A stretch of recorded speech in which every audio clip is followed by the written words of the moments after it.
Hello, everyone, and welcome to this episode of Langer at the Mic Live, another Habs postgame show we got going here on Langer at the Mic Live. And Montreal Canadiens, it's their third loss in a row after three comeback victories last week. And honestly, at this point in the season, it's like you kind of with the schedule that they had, with as many times that they're going to play the Leafs, with the back-to-backs with the Leafs and the Sens, with how much they've struggled against the Sens, with the injuries that they've been having, Phil Deneau out tonight again.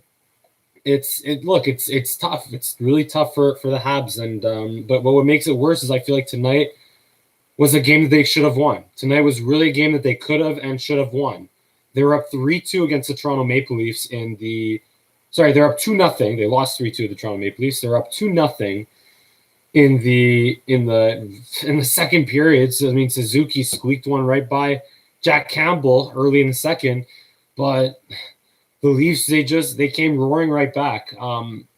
This was a game where the Habs had their legs early on. And by the way, congratulations, Alex Belzile, on his first NHL shift in the regular season, got his first NHL point and assist on the Brett Kulak goal. And that was a really nice play by the fourth line, by the way. It was just like a classic grind shift with Alex Belzile, went right to the front of the net after they won the faceoff, and he almost got his first NHL goal there. Just missed that, though. Habs, that line just kept the pressure going, kept it on, and then that led to the goal by Kulak. A smart play, faked it, dragged to the middle, and just like kind of waited for a little bit more of a shooting lane to open up. And then he buried it right past Jack Campbell to make it 1-0. First time, I believe, I want to say 5-6 games where the Habs actually got the first goal of the game. So, and that looked like it was a sign of things to come and a chance for the Canadiens to finally play from ahead and build on a lead, and instead of play from behind like they've been doing for these last 5-6 games. And yeah, there's Noah in the comments right there. Gotta love the consistent inconsistency. And yeah, that's what it's been all season, consistent inconsistency. But we're really starting to see the effects of the guys they're missing, though. We really are. We're really starting to see the fact that Shea Weber is out. As much as we like to hate on Shea Weber, when my idea of load managing and giving him rest was giving him a game off here and there, but not 5, 6, 7 games off in a row. We're starting to see the effects of, the forwards without having the same legs that they've been having when they're on their game, like last week. The injury bug, Noah. Yeah, it's been brutal. Like it's almost like it's almost like if you don't manage your bench properly and play these guys 4 times a week, every single week, as if it's an 82-game season, like that's normal, where they're playing 3 games a week instead of 4 games a week. It's like as if you're not accounting for that, and you play these guys every single game, 4 games a week, they're more likely to get hurt. Like, hello, So the only thing we could really hope for at this point is that all of these guys get healthy come playoff time, if they make it there.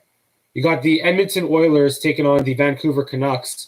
The Jets, by the way, they lost to the Sens. And like I keep saying, the Jets, are terribly missing Nikolai Ehlers in the lineup. Like that Ehlers loss is just, I think that broke that team, honestly. With what he means to that offense, Nikolai Ehlers, his absence is just killing this team. And to think that they also traded Patrick Laine, Pierre-Luc Dubois hasn't been awful for them, but he also hasn't been maybe quite the return that you'd like him to be. Maybe what if they still had Jack Roslovic? I don't know. But anyway, this is the Habs postgame show, not the Jets postgame show. So let's get right back to it. So honestly, great first period by the Canadiens. Awesome first period. There was skating, creating chances. Even Caulfield had a really nice chance early on, like just nice save by Jack Campbell. I think Jack Campbell played really, really well tonight for the Leafs, besides that goal that he gave up on the Suzuki 2-on-1. And there was also a play where Kulak, who I think played pretty well tonight, just shows that he's a guy that should be in the lineup every single night. And he skated well. Like he's a good skating defenseman who also keeps things simple, but when he messes up, he corrects himself. Like on that play in the first period, turned it over, but then got right back into position to defend a 2-on-1. It was Nylander and Tavares, and he just cut off Tavares and basically broke up that scoring chance. And that was right after a Habs power play where we also have to keep in mind that this is Caulfield now, all right, where the Habs, right after a power play was brutal tonight, by the way, especially after the second and third period. But there was Caulfield who had to correct a bad pass between Tatar and Romanov. I forget if it was Tatar that made a bad. I think looking at it real time, it was Tatar that made a bad pass. Romanov it was out of his reach more so than Romanov not catching it properly. But to me, bad pass by Tatar leads to a 2-on-1 going the other way, and Caulfield comes out of nowhere, back checking on Justin Hall and just takes the puck away from Justin Hall. Great play by Cole Caulfield on the back check there. And the Habs, they outshot the Leafs 7. It was 7-3 at first, but I think it ended up being 7-4 after that first period. I was personally watching it on the train as I was making my way in here to Montreal to be with my family for Mother's Day. By the way, happy early Mother's Day to all the mothers out there, and especially my beautiful and wonderful mother. But yeah, happy Mother's Day to all of your mothers, for those that are tuning in, and especially to the mothers that are tuning into this Habs Postgame show as well. But yeah, great first period, and then to start, so many times this year, the year before that, the Habs have given up goals late in periods or early in periods, but this time they got one early in the period. Nick Suzuki squeaked it by Jack Campbell 30 seconds into the period. What was it? Yeah, 31 seconds into the second period. Nick Suzuki just on a 2-on-1, and that's just shows how great Suzuki has been, because he's just, and he had a couple of flashes tonight where just like these like dangles and just like, like a ninja weaving through defenders and creating chances for himself, like individual efforts that, like we've seen at the beginning of the year. We've been seeing that from Suzuki lately, and we haven't seen that in the middle of the season. So it's great that we're seeing that from Suzuki. So great. And that goal that he scored was just, honestly, it was Craig Simpson said it perfectly where, or I think it was Dominic Ducharme even had a quote where it's like, sometimes Suzuki just can't outthink the game, and that was an example of just him not trying to force the pass down to Foley. I think it was either Foley or Armia that was accompanying him.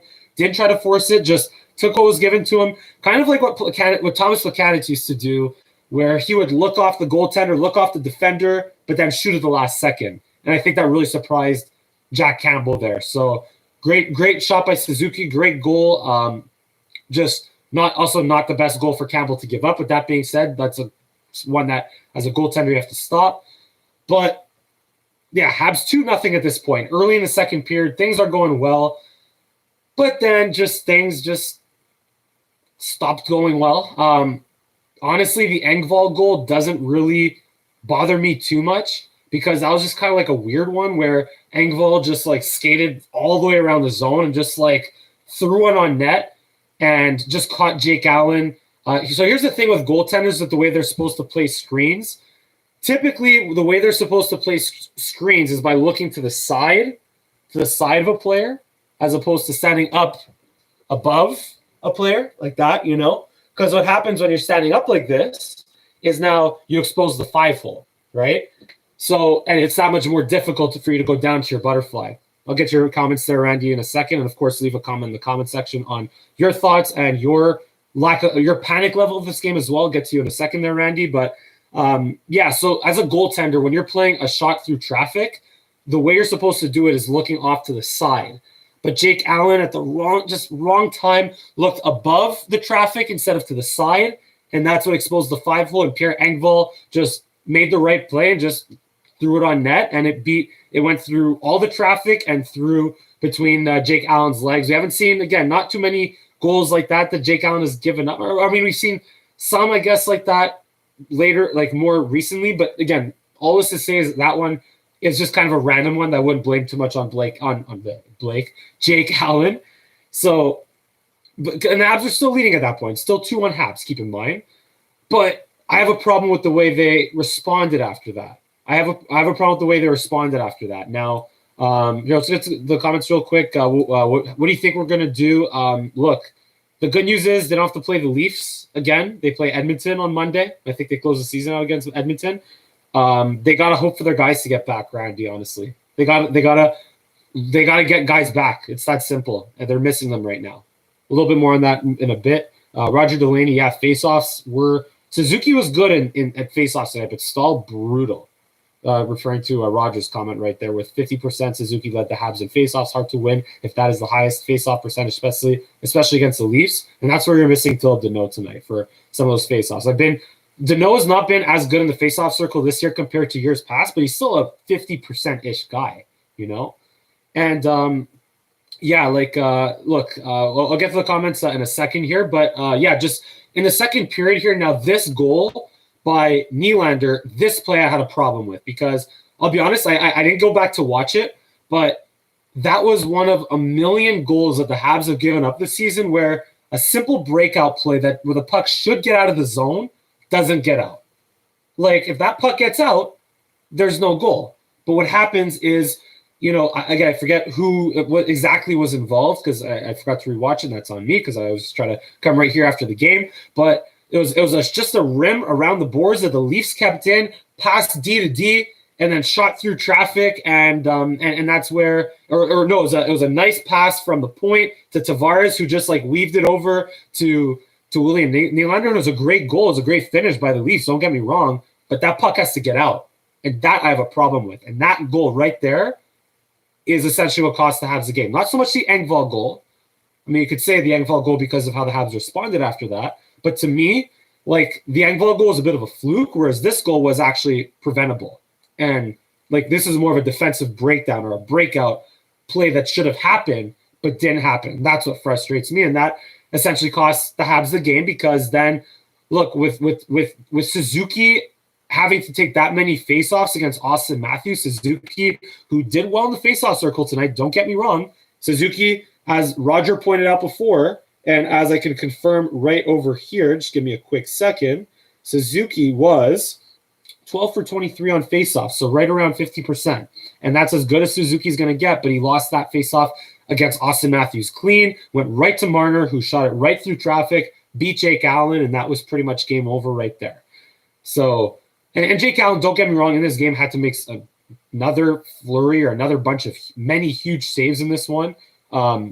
Especially like in the third period there, a couple of times on I want to say, or there was one on Kerfoot. Yeah, Kerfoot right after the goal. Kerfoot comes in alone, tips it in. Allen makes the perfect goaltender save by just getting that CH logo right in the middle of the shot, and just a great save there.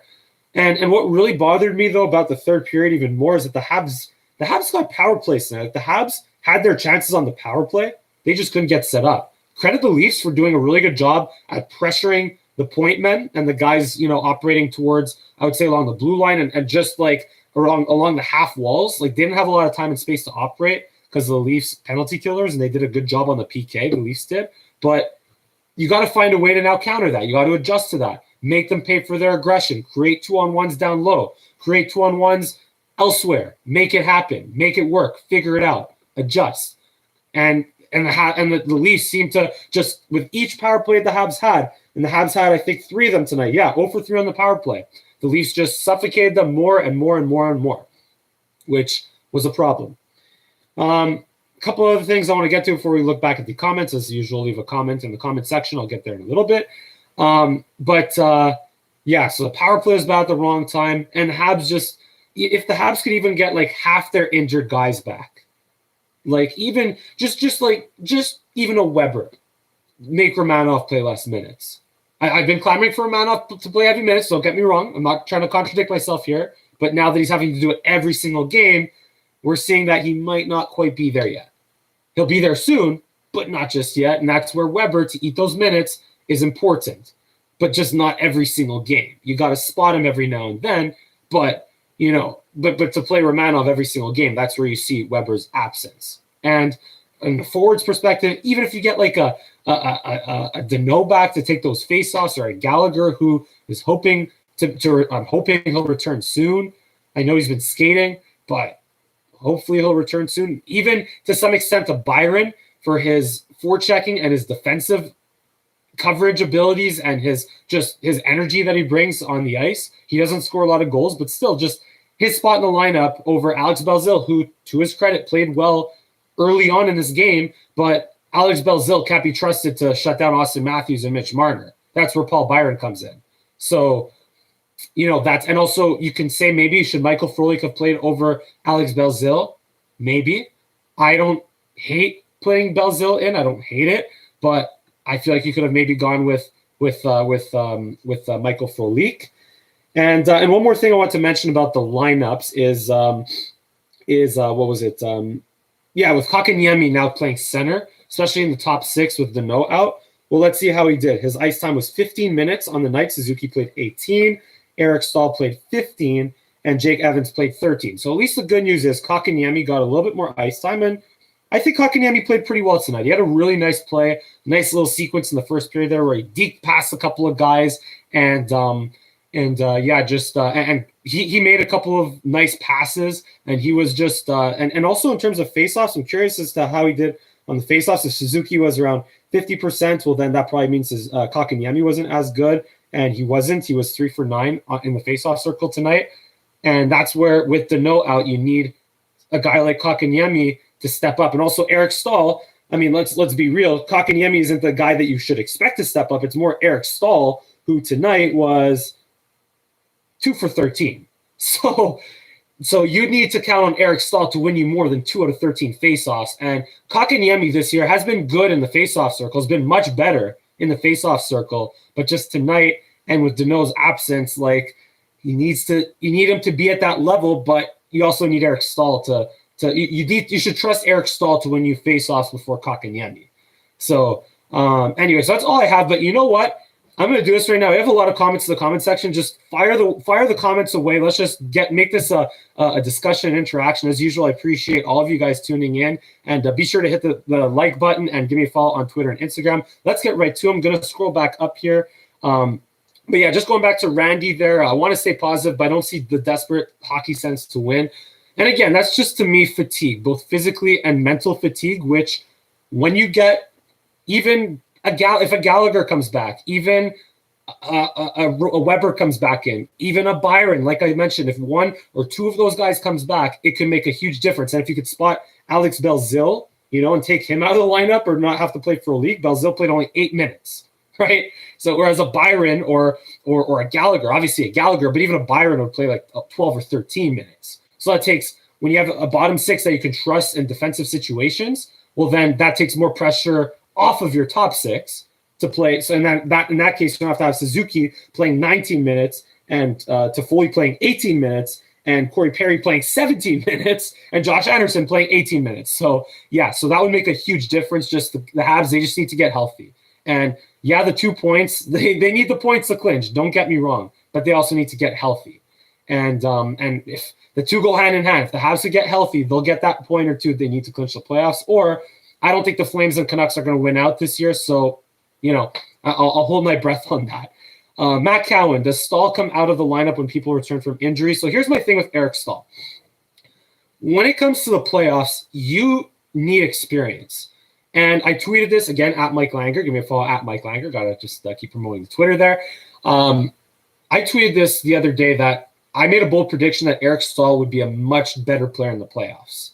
And then I followed that up yesterday by saying that I remember in 2014, a guy named Danny Briere, who wasn't what he once was, but he was 36 years old, the Canadiens, in the playoffs. And he came up big with a goal and assist in Game 7 against the Boston Bruins. And he also assisted on 2 overtime winning goals that spring for the Montreal Canadiens. So in big moments in the playoffs, experience helps, especially guys that won cups. Eric Staal, Tyler Toffoli, right?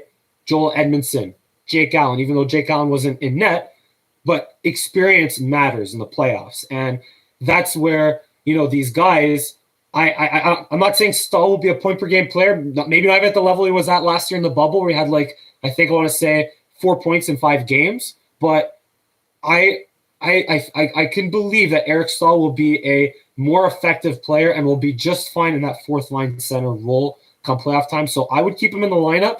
It's just now you got to play the numbers game. I would keep Evans in the lineup. maybe keep Byron out of the lineup, maybe. But again, it just also depends on how healthy or banged up they are. Because if there are injuries, well, you can't talk. It's going to be a lot easier to decide who plays and who doesn't play if there are injuries. So, but which hopefully there won't be as many. So, but all this to say, I keep Stahl in the lineup. And yeah, Sheldon following that up, he'd better stay in the lineup, Matt, or come out of the lineup. Yeah. So Sheldon again, just like I just kind of disagreed with you there, but yeah, I would keep Stahl at least a couple of games, and if he's still kind of slow, ineffective, sloppy passes, just not skating well, then yeah, take him out of the lineup at that point.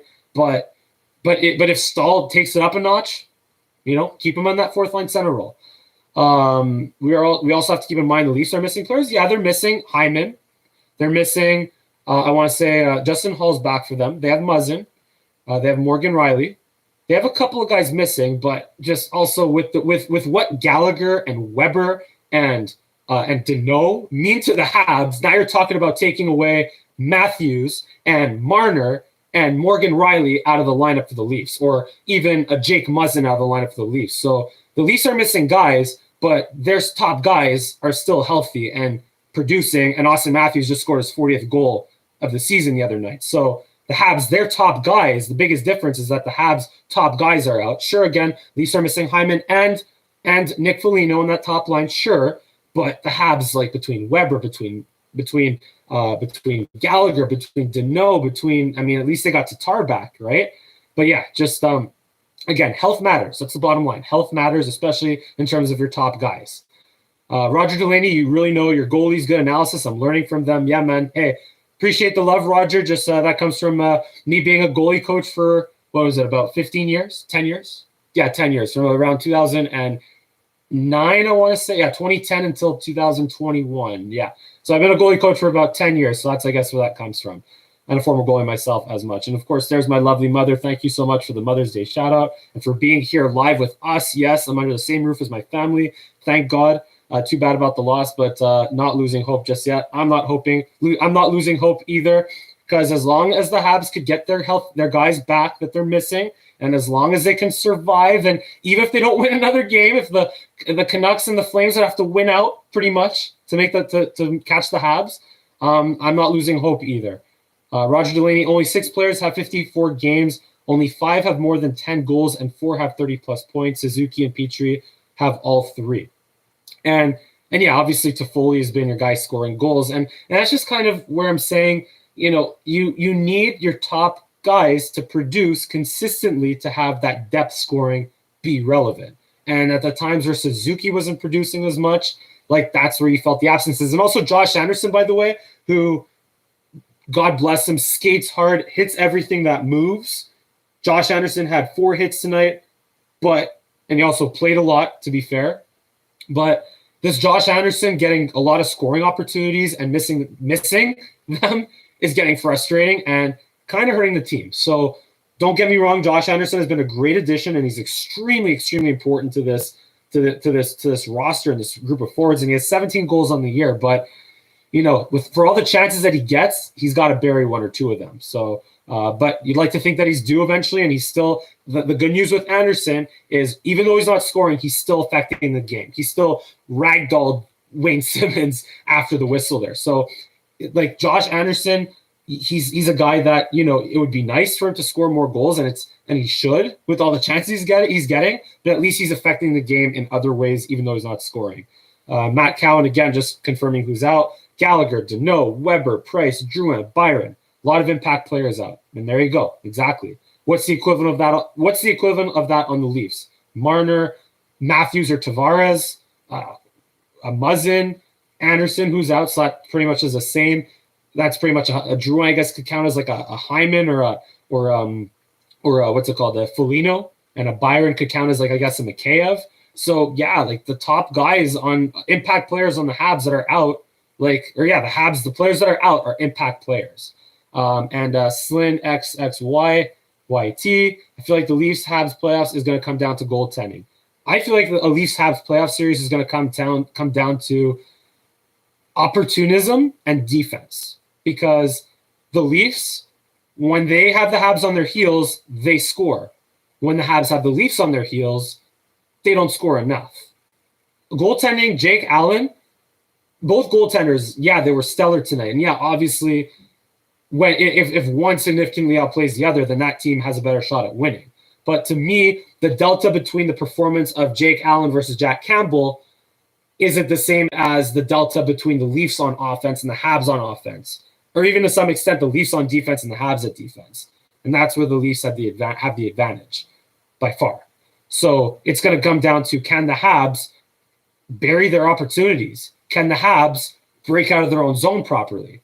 Because Jake Allen's going to make the saves, assuming he plays. If Carey Price, by the way, I'm assuming that if Carey Price comes back and doesn't play well, I'm assuming they're going to go to Jake Allen. I'm assuming. I hope. But, yeah. And Jack Campbell, he also made a lot of good saves tonight. Kotkaniemi, again, had a really nice chance in the slot in the third period. Jack Campbell made a really nice save on him.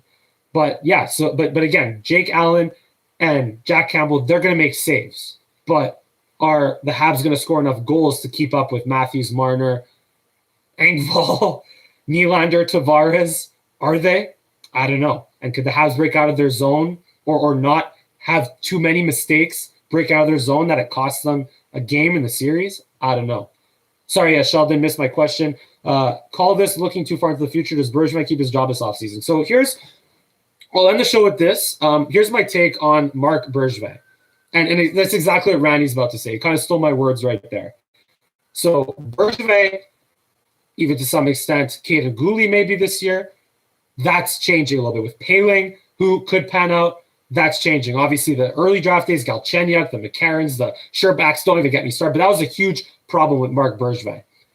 But Marc Bergevin, I think, is the perfect guy to handle the market that is the Montreal market. But now you just need a coach that can coach these guys to get the most out of them. So, again, if someone wants to take Joel Bouchard, I ain't letting Joel Bouchard leave the Habs organization. I'm making him the head coach. So, like I said with Randy there, Bergevin brings in the guys he brought in. Your leading goal scorer, Tyler Toffoli, on a $4.25 million contract. He brought in Josh Anderson. He brought in Jake Allen. He brought in Joel Edmondson. He brought in who else? Yeah, he brought in Corey Perry on a vet minimum deal, who's now wearing the A every game in Weber and Sherratt's in Weber, Gallagher, and Byron's absence. So Bergevin has been bringing the guys in. He got don't forget Josh Anderson for Max Domi in a third-round pick. Please, Bergevin brought the guys in. Now it's up to Ducharme, or hopefully maybe Joel Bouchard, to coach these guys and make the best out of them, bring the best out of them. So SLINXXYYT, I like your channel. You credit both teams. Yeah, man, look, appreciate the love. Just, trying to keep it real here as usual, and I appreciate it, appreciate the love, you guys. Randy, great points. We need an offensive-minded coach who can deliver offensive threats. To me, it's not just an offensive-minded coach. It's just a coach that can get the best out of his players and manage his bench properly, manage his lineup effectively.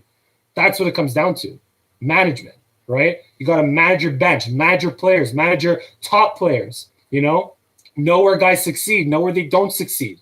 That's what it comes down to, and that's where Dominique Ducharme has missed the boat. And yeah, just like Matt Cowan said, they should hire Joel Bouchard. So honestly, that's all we got here. Look, it's late at night. I haven't had dinner yet, believe it or not. So I'm going to have dinner with my family right now. But as usual, thank you so much for tuning in, you guys. Thank you for all your comments. Keep leaving comments in the comment section. I'll get back to them eventually. I always read them all. But as usual, give me a big thumbs up on this video here. Subscribe to my channel here if you haven't already. And give me a follow on Twitter, TikTok, and Instagram at Mike Langer for all three. And thank you so much for joining this Habs postgame show here on Langer with the Mike live. And I look forward to seeing you again next time. Happy Mother's Day. Have a great weekend.